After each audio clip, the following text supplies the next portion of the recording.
My name is Noah. For 7 years, I loved my wife with all my heart. I wasn't rich. I wasn't famous. I was just an ordinary man trying to build a good life for the woman I loved. I worked long hours every day, sometimes 2 jobs at once. Everything I did was for her future. But apparently, love wasn't enough for her. One evening, I came home and found my wife sitting in the living room with her suitcase. She looked at me and said, "I can't live like this anymore." I thought she was upset.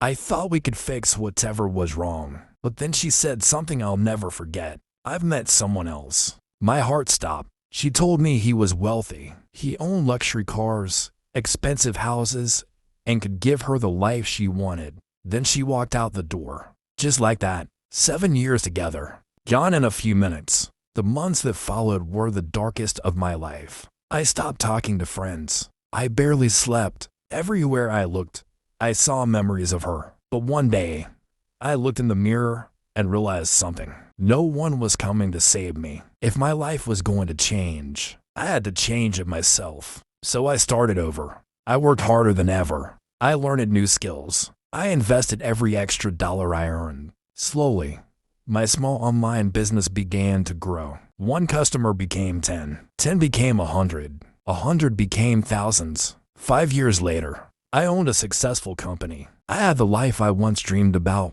Not because of luck, because I refused to quit. Then one afternoon, someone walked into my office. It was my ex-wife. For a moment, I almost didn't recognize her. The confident woman who had left me was gone. She looked tired, sad, broken. She sat down and quietly said, "I made the biggest mistake of my life." The rich man she had left me for had lost his fortune. After that, he left her for someone younger. Now she was alone. She looked at me with tears in her eyes. "Can we start again?" she whispered. For a few seconds, the room was silent. Then I smiled. Not because I hated her, not because I wanted revenge, but because I finally understood my worth. I looked at her and said, "The man you left behind no longer exists. You broke him, but he rebuilt himself." Tears rolled down her face. I stood up and walked her to the door. Before leaving, she turned around and asked, "Do you forgive me?" I nodded. "Yes, I forgive you. But some chapters are meant to stay in the past." Then she left, and this time, I was the one who didn't look back. Lesson: never beg someone to stay. The right people see your value before success, not after it.